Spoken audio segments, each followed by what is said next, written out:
जय जोहार संगवारी हो। मोर संगवारी तुहर द्वार। जी हाँ, मैं बात कर रहा हूँ साहस, संघर्ष, प्रयास और सफलता की, जिसमें शामिल है कहानी एक सच्चे संघर्ष की। आप देख रहे हैं मोर संगवारी तुहर द्वार। जी हाँ, मोर संगवारी तुहर द्वार।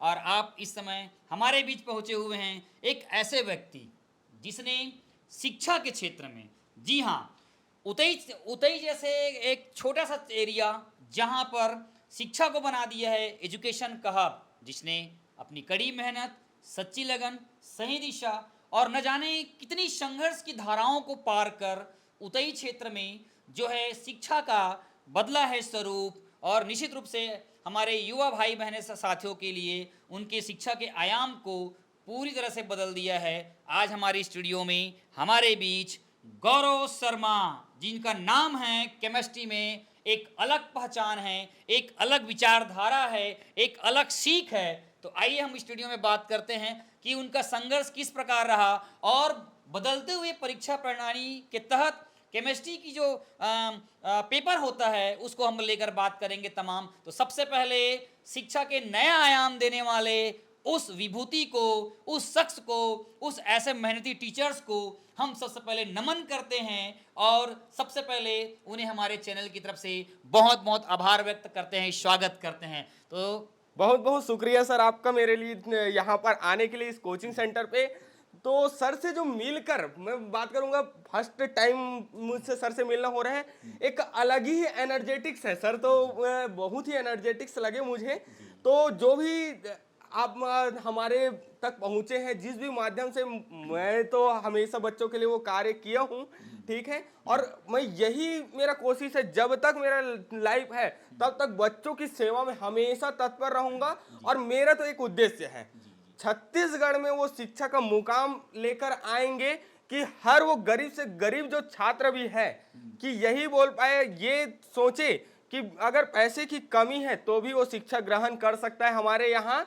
और मैंने देखा है कि जैसे कि हमारे यहाँ अभी कुछ दिन पहले सीजी बोर्ड के रिजल्ट आए, 10th बोर्ड में टॉपर बच्चे जो रहते हैं उस 90% एबोव वाले जो बच्चे हैं, मैंने देखा कि बहुत कठिन परिस्थितियों से होकर गुजरते हैं सर। तो ऐसे बच्चों को तो हम तो टोटली फ्री पढ़ाते हैं। अदरवाइज फाइनेंशियल कंडीशन भी अगर किसी बच्चों का ऐसा लग रहा है कि हम वो देने में सक्षम नहीं है, तो हमारे यहाँ बहुत ही स्वागत है उन बच्चों का।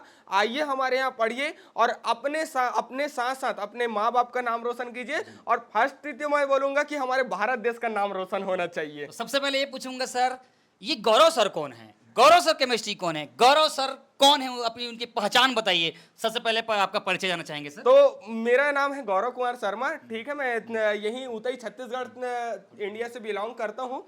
तो फर्स्टली जनरली तो मैं बताऊंगा कि मैं 1 to 12 एक प्राइवेट स्कूल में पढ़ा हूँ। उसके बाद मैंने कॉलेज जो है, ग्रेजुएशन की शिक्षा मैंने उतई कॉलेज से की है, जो कि अभी पीजी कॉलेज बन चुका है, उतई पीजी कॉलेज। फिर मैंने एमएससी केमिस्ट्री किया था, एमएससी केमिस्ट्री मैंने कल्याण कॉलेज से किया है। तो मैं वहाँ अपनी जर्नी बताना चाहूंगा कि 11-12 तक तो मैं एक बहुत ही एवरेज स्टूडेंट रहा हूँ। लेकिन हर बच्चों को मैं ये मैसेज देना चाहूंगा कि वो बच्चा अगर एवरेज है तो वो समय के साथ उस अपना एवरेज पना को बहुत हाईलाइट कर सकता है। और उसमें उसके, जैसे कि मैं आज की डेट में मेरे यहाँ सर मेरे से मुलाकात किए, तो गौरव सर केमिस्ट्री के नाम से हमारे यहाँ बच्चों की भीड़ जो रहती है, तो मैं ये बताना चाहूंगा कि एक टीचर का बहुत बड़ा हाथ होता है। जब मैं कॉलेज में था तो वहाँ पर 12th के बाद जब मैं कॉलेज में किया तो इतनी पॉजिटिव एनर्जी मेरे अंदर दे दी वहाँ पर। मैं स्पेशली एक मैडम का नाम लेना चाहूँगा जो कि रॉय मैम जी हैं, उतई कॉलेज में आज भी प्रोफेसर हैं, उनका नाम लेना चाहूँगा। बहुत ही बड़ा एनर्जी मेरे अंदर दिए जो कि मैं आज यहाँ तक पहुँचा हूँ, टीचिंग के फील्ड में पहुँचा हूँ। बहुत एक अलग ही एनर्जी रहा उस मैम के। केमिस्ट्री, जी हाँ, नाम सुनते ही कई लोगों की रूह कांप जाती है। जी हाँ, केमिस्ट्री से लगभग कई लोगों को डर लगता है। कई लोगों से ये सोचते हैं कि ये एक थ्योरेटिकल सब्जेक्ट है ना, कई लोग याद कर लेंगे, पढ़ लेंगे, हो जाएगा, कर लेंगे ऐसा। लेकिन कहीं ना कहीं आपके जोश और उमंग को देख लग रहा है कि केमिस्ट्री में जुनून, आपको पढ़ाने की जुनून जो है ये कैसे विकसित हुई, कैसे डेवलपमेंट हुआ, कैसे बना? ये क्या इसे किसी प्रयोगशाला में तैयार किया गया है? आप हम जानना चाहेंगे सर। बिल्कुल। तो मैं ये जो मेरा फर्स्टली कोचिंग का, आज की डेट में मेरे पास 400 450 प्लस स्टूडेंट मेरे यहाँ स्टडी करते हैं सुबह से शाम तक। तो मेरी जो जर्नी स्टार्ट हुई, एक बच्चे का नाम भी ले देता हूँ, अनिकेत करके नाम था। तो हम जनरली ऐसे घूम रहे थे, तो उनके पेरेंट्स बोले कि गौरव क्या कर रहे हैं आजकल? तो मैंने बोला सर एमएससी केमिस्ट्री मैं पीजी कर रहा हूँ। तो उनका बच्चा उस समय 11th की क्लास में था, और 11th में वो त्रैमासिक या अर्धवार्षिक जो था, क्वार्टरली हाफ ईयरली की एग्जाम में वो बच्चा सप्ली या फेल हो गया था। फिर वो उनके पेरेंट्स ने बोला कि गौरव इसको हैंडल करना है, और उस बच्चे को मैं इस तरीके से हैंडल किया कि वो सप्ली या फेल स्टूडेंट था। एक ही बच्चे को मैंने पढ़ाना स्टार्ट किया, और वो सप्ली या फेल था, वो डायरेक्ट वो 70 में 50 से 55-60 नंबर ला दिया। वहां से वो वही जो 11th का स्टूडेंट है, फिर हाँ ट्रैक बदल गया। मतलब कि मेरे पढ़ाने का जो तरीका है, उस समय मुझे लगा कि हाँ ये मेरा पढ़ाने का तरीका एकदम सही है, तभी वो बच्चा कहाँ से कहाँ पहुंचा। अच्छा, इस फील्ड में जब आए जी, इस फील्ड में उतई क्षेत्र में लगातार आप केमिस्ट्री में बेहतर रिजल्ट दे रहे हैं, एक ऐसी संस्था बनकर उभर कर सामने आ रही है ना? तो आप कितने साल से पढ़ा रहे हैं यहाँ? लगभग मैं एमएससी केमिस्ट्री कर रहा था, 2016 की बात है। 16 से ही मैंने पढ़ाना स्टार्ट कर दिया था, और लगभग 2 से 3 साल तो कोरोना में परेशान रहे थे सभी टीचर। तो 2 से 3 साल हमारा गैप रहा, उसके बाद कंटिन्यू फिर से हम मेहनत कर रहे हैं। लास्ट वर्क मैं बताना चाहूँगा, हमारी एक संस्था में एक बच्ची आती थी, हर्ष प्रभा करके, केमिस्ट्री में उन्होंने 96 नंबर, ओवरऑल 96 नंबर उन्होंने गेन किया था, जो कि हमारे लिए एक बहुत बड़ी गर्व का विषय था हमारे लिए। गौरव जी, प्राय केमिस्ट्री को जो है लोग जो है थ्योरेटिकल सब्जेक्ट के रूप में देखते हैं, है ना? बोलते हैं कि याद कर लेंगे, लेकिन पिछले अगर देखा जाए जो है ना, 2 साल का जो पेपर है, क्वेश्चन पेपर शिक्षा मंडल रायपुर का, है ना, तो ब्लूप्रिंट भी जो है ज़्यादा अच्छे से फॉलो भी नहीं होता है, देखते हैं कठिन आता है, क्वेश्चन को तोड़ तोड़ कर देता है। और इस साल तो तमाम हदें पार कर दी गई है कि तमाम देखा जाए बच्चों का रिजल्ट गिरने का कारण है केमिस्ट्री का सब्जेक्ट है। केमिस्ट्री में बहुत कम नंबर आया है ना? कई बच्चे तो है फिजिक्स और मैथ्स में हाई नंबर लेने के बाद केमिस्ट्री में ले देकर भी पास हुए हैं। तो केमिस्ट्री को किस तरह से देखते हैं आप, किस तरह से इजी बनाते हैं, इसके बारे में बताएंगे? तो मैं तो फर्स्टली ये बोलूंगा सर कि जैसे कि केमिस्ट्री का एग्जाम इस बार था, फर्स्ट में सीजी बोर्ड है, ब्लूप्रिंट निकाला, बहुत बेस्ट है, क्योंकि उससे बच्चों को हेल्प मिलती है। ब्लूप्रिंट आया, उसके बाद मॉडल पेपर सेट आए, ठीक है, वहां तक बच्चे बहुत अच्छे से प्रिपरेशन किए।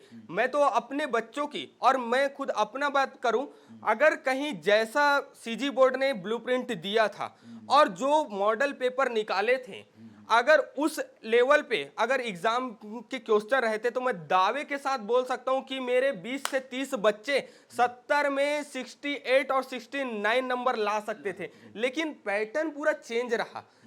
मैं ये नहीं बोल रहा हूं पेपर कठिन था, पेपर कठिन नहीं था, जो बच्चों का लेवल होना चाहिए, क्योंकि बच्चों की वहां पर 11वीं 12वीं तक जो सोचने समझने की क्षमता जो रहती है, वो थोड़ी डाउन रहती है ना? तो पेपर कठिन नहीं है, पेपर सिलेबस से ही है। मैं क्वेश्चन की बात करूंगा सिलेबस ही, लेकिन उसमें एक ही क्वेश्चन, जैसे कि कोई सिंपल टॉपिक है, उसी को 4 बार से घुमा के दे दिया। जैसे कि जलेबी है, उसको 4 बार घुमाया जाता है, तो खाने में थोड़ी दिक्कत होती है। उसी के जगह रसगुल्ला रहे तो तुरंत मुंह में चले जाते हैं। तो क्वेश्चन पेपर ना जलेबी की तरह घुमा, वही चीज है। देखिए जलेबी भी मीठा है और रसगुल्ला भी मीठा है, तो केमिस्ट्री पेपर ना हर एंगल से सही है, लेकिन बस घुमा के दे दिया है ना, तो वहां बच्चों को दिक्कत हुई। आप भी केमिस्ट्री वाले, मैं भी केमिस्ट्री वाले, और मैं भी काफी लंबे समय से इसमें लगा हूँ।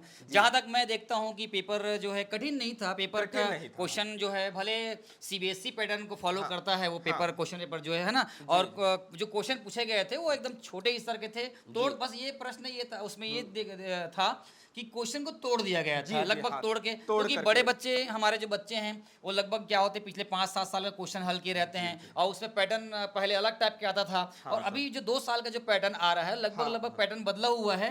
तो कहीं ना कहीं बच्चे उसमें कंफ्यूज हो जा रहे हैं, क्योंकि तैयारी उस लेवल का नहीं हो पाती है, और इस वजह से बच्चे को जो है नंबर नहीं मिल पाता। इस पर आप क्या कहेंगे? मैं इस पर बोलना चाहूंगा, जैसे कि जो ब्लूप्रिंट से ही मैं बात करूंगा, इवन यहां तक कि गवर्नमेंट स्कूल के जो टीचर हैं, गवर्नमेंट स्कूल के टीचर काफी एक्सपीरियंस है ना, ये वो लगभग मैं बोलूंगा लेक्चरर है, वो प्रिंसिपल की पोस्ट तक जाने वाले, वो भी टीचर यहां बोले कि एक्चुअल में जो एग्जाम का लेवल था वो स्टूडेंट के लेवल का नहीं था, है ना, ये गवर्नमेंट टीचर वो, हम तो प्राइवेट टीचर हैं, एक ट्यूशन चलाते हैं, हम तो हमेशा बच्चों के हित की बात करते हैं, है ना, हमेशा बच्चों के हित की बात करेंगे और बच्चों के हित पे लड़ भी लेंगे सर, ऐसा है। अच्छा, आप जो है क्वेश्चन को केमिस्ट्री को, और मतलब प्राय बहुत बच्चे डरते हैं, तो केमिस्ट्री को आप कैसे सरल बनाते हैं? केमिस्ट्री थोड़ी देर केमिस्ट्री को और आप कैसे सरल बनाते हैं? आपका तकनीक क्या है, मूल मंत्र क्या है केमिस्ट्री को सरल बनाने का? मैं एकदम सिंपल सा बात करूंगा, केमिस्ट्री जो बच्चे बोलते हैं कठिन है, ये कोई भी बोले कठिन, मैं मान ही नहीं सकता, क्योंकि केमिस्ट्री मतलब कि जो रसायन है, अगर मैं डे टू डे लाइफ की केमिस्ट्री में बात करूं, सबसे पहला उठते ही हम टूथपेस्ट करते हैं, क्या है? केमिस्ट्री है ना, रसायन ही तो है। दूसरा साबुन यूज कर रहे हैं, तो रसायन। तो देखिए अपने जो आसपास की, या अगर मैं मेरे पेट में पाचन की क्रिया हो रही है, आपके पेट में आप खाना खा रहे हैं, कुछ पाचन हो रहा है, रासायनिक क्रिया तो है, तो अपने जो चीजें हो रही है वो कैसे कठिन हो सकता है? कठिन हो ही नहीं सकता। बस उसको बच्चे को समझने की, उसमें इंटरेस्ट आना चाहिए। कुछ भी चीज हो सर, फिजिक्स हो, केमिस्ट्री हो, मैथ्स हो, बायो हो, अगर बच्चों को इंटरेस्ट आ गया, अगर वो बच्चा अपने मन में ठान लिया, मैं तो बोलूंगा एक अवचेतन मन की जो शक्ति होती, बच्चा अगर अपने मन में ठान लिया कि मुझे आईएएस बनना है, मतलब वो बन के ही रहेगा। अगर बच्चा अगर ठान लिया, बच्चा क्या कोई भी ठान ले, अगर मुझे करोड़पति बनना है या मुझे ये कार लेना है, अगर वो रोज सोचे, वो रोज सोचते रहेगा, तो उसका मन उसी लायक काम करने लगेगा, उसी लायक बॉडी उसका काम करने लगेगा। तो मैं एक अवचेतन मन की बात करता हूं, जो सोचते हैं वो जरूर होता है, बस बशर्ते उसको समय देना बहुत जरूरी है। केमिस्ट्री को बताया जाता है कि केमिस्ट्री को जितना ज़्यादा प्रैक्टिस करोगे, है ना, अगर केमिस्ट्री को अगर डेली रूटीन, डेली लाइफ से अगर जोड़कर अगर पढ़ा जाए तो उतना ज़्यादा डिफिकल्ट सब्जेक्ट नहीं है ना, लोग उसको हवा बना लेते हैं, है ना। अच्छा, दूसरी बात करेंगे दाऊ जी कि बदलते स्वरूप ने, आज मेरिट लिस्ट जारी हुआ है, आप देखे होंगे कि मेरिट लिस्ट में लगभग दुर्ग, भिलाई, रायपुर के बड़े बड़े जो प्राइवेट स्कूल है उसका नाम गायब है ना। एक समय था जब शिशु मंदिर के बच्चे भयंकर मेरिट में आते थे, प्राइवेट स्कूल के बच्चे मेरिट में आते थे, लेकिन अभी आप देख सकते हैं कि सारे बच्चे गवर्नमेंट स्कूल के बच्चे वहां पे टॉप कर रहे हैं। पहले गवर्नमेंट स्कूल के बच्चे इक्का दुक्का हुआ करते थे, लेकिन अभी ज्यादा। और तो और बात बताना चाहूंगा कि इस साल 12वीं के 20 बच्चों में 10 बच्चे ऐसे हैं जो कॉमर्स स्ट्रीम से, कॉमर्स फील्ड से। तो ये बदलती हुई स्वरूप मेरिट लिस्ट का, पढ़ाई का स्तर का, इसके बारे में क्या कहेंगे? अब बदली हुई स्वरूप जरूर देखने को मिल रहा है।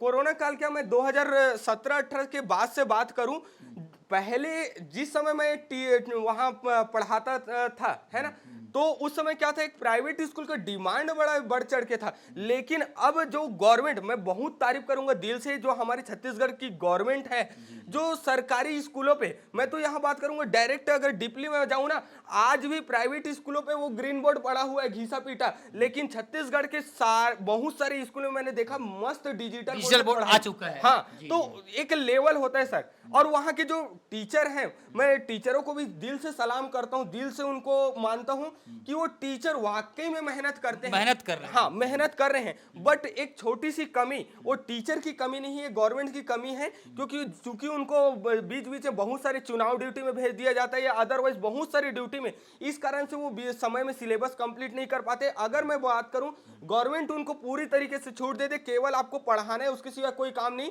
तो मैं कोचिंग वाला खुद हूं, लेकिन मैं बात करूं, अगर कहीं गवर्नमेंट छूट दे देना, तो जितने प्राइवेट कोचिंग सेंटर है बंद हो जाएंगे, क्योंकि वहां टीचर प्रॉपर मेहनत करते हैं। पुराने टीचर तो मेहनत कर ही रहे हैं, और इसके पीछे एक कारण और है कि बहुत सारे युवा वर्ग जो गवर्नमेंट जॉब में लगे हैं, एग्जाम फाइट करके लगे हैं, मेरिट में आकर लगे हैं, ये लोग भी काफी मेहनत कर रहे हैं। इस वजह से जो है शिक्षा का स्तर लगातार ग्रामीण क्षेत्रों से निकल रहा है। प्राय मेरिट में जो आया है वो सारे बच्चे ग्रामीण क्षेत्रों के सरकारी स्कूल से बिलोंग करते हैं। और सबसे बड़ी बात, हमारे जो भूतपूर्व जो सीएम जी थे, भूपेश बघेल जी, आपके एरिया के जी थे, और उन्होंने जो आत्मानंद स्कूल को लेकर जो उन्होंने पहल की है, शुरुआत की है, स्कूल का स्वरूप का बदला है ना, सुविधाओं का बदला है, ड्रेस हो, चाहे वहां के लेबोरेटरी हो, चाहे किसी प्रकार की और सुविधा हो, तमाम वो चीज को बदला है। तो आत्मानंद स्कूल को लेकर आपकी क्या सोच है, क्या मनसा है, क्या कहेंगे इसके बारे में? मैं आत्मानंद स्कूल को सरकार की फिर से वही जो काबिलियत तारीफ है, इसकी इस तारीफ की कोई गुंजाइश नहीं है, इतनी तारीफ करूं कि कम है।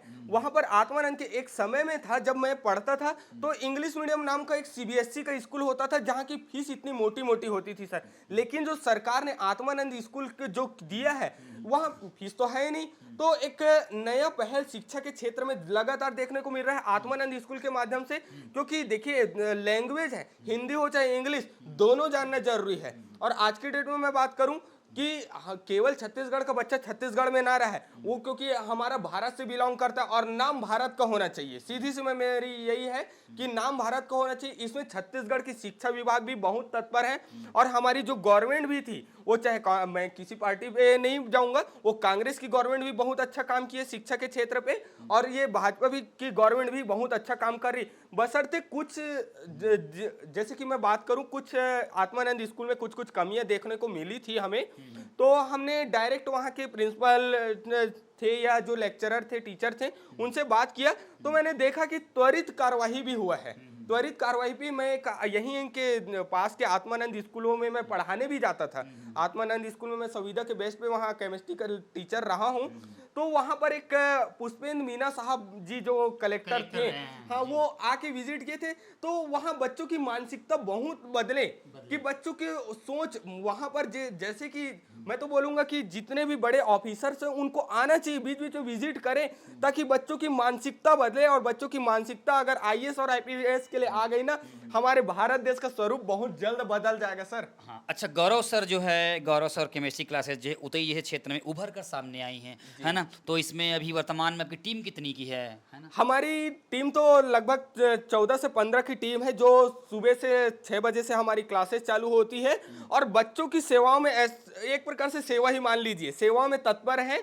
और हमारे यहाँ पूरे जो 15 टीम है, सुबह 6 बजे से हमारी क्लासेस चालू होती है, जो कि रात को 7 बजे तक वर्क करती है। और इवन हमारे यहाँ हमारी जो टीम है, इतनी बेस्ट टीम हमारे यहाँ हमने लेकर आए हैं कि 15 किलोमीटर दूर, मैं जहाँ उतई से बात कर रहा हूँ, यहाँ पर उतई है हमारा, लगभग 15 किलोमीटर दूर मचांदुर, सिर्री, इधर सेलूद हो गए, लगभग डुंडेरा, मोरी, जोरातरी, लगभग 10-10 किलोमीटर के एरिया से बच्चे हमारे यहाँ आने को रेडी रहते हैं सर। बताया जाता है कि इस अंचल क्षेत्र में जो गरीब टाइप के बच्चे हैं और होनहार बच्चे हैं, जिनकी आर्थिक स्थिति अच्छी नहीं होती है, उनके लिए आप निःशुल्क सेवा भी लाए हैं। 90% या 85% वाले बच्चों को आप फ्री में सेवा दे रहे हैं। कहीं ना कहीं शिक्षा के लिए आप बहुत अच्छा पहल कर रहे हैं, एक कार्य कर रहे हैं। इसको पेरेंट्स और स्टूडेंट जो है लेकर जो है कैसे सोचते हैं और क्यों ऐसा आपने प्रयास किया, क्या सोचते हैं बच्चों के लिए आप? प्रयास ये था सर हमारा कि निःशुल्क पढ़ाने के पीछे बहुत सारे बच्चों का, मैं जिस एरिया से बिलोंग करता हूँ ग्रामीण क्षेत्र है, तो ग्रामीण क्षेत्रों में मैंने देखा कि जो पेरेंट्स है आज भी 200 से 300 रुपए रोजी में अपनी परिवार की गुजारा करने को मजबूर है। तो क्यों ना उस बच्चे को, वो लायक है बच्चा, लेकिन कई बार मैंने देखा कि पैसे के अभाव में वो बच्चा जो है हमारे तक पहुंच नहीं पा रहा है। एक झिझक रहती है कि हम जाएंगे कैसे, किसी जगह में इतने पैसे हैं कैसा पढ़ें, तो उनको प्रॉपर गाइडलाइन नहीं मिलता। तो इस कारण से सबसे पहला तो हमारे यहाँ जो आर्थिक रूप से कमजोर बच्चे हैं, जिनके हो सकता है पेरेंट्स नहीं है, तो उनको टोटली फ्री क्लास हम देते हैं। उसमें फिजिक्स, केमिस्ट्री, मैथ्स, बायो, ये नहीं कि सिर्फ 11-12, जिस क्लास में है हम हमेशा रेडी हैं, उन बच्चों का हमेशा स्वागत करते हैं। टोटली फ्री क्लास पढ़ाएंगे आर्थिक रूप से कमजोर छात्रों को। और 90% एबव वो तो प्रतिभा के धनी है प्रतिभा के धनी, उनकी प्रतिभा को और निखारना हमारा मुख्य उद्देश्य रहता है। तो उनको तो टोटली 90% से ऊपर हमारे यहाँ इतने सारे मेरे पास लिस्ट निकल कर आ जाएंगे, लगभग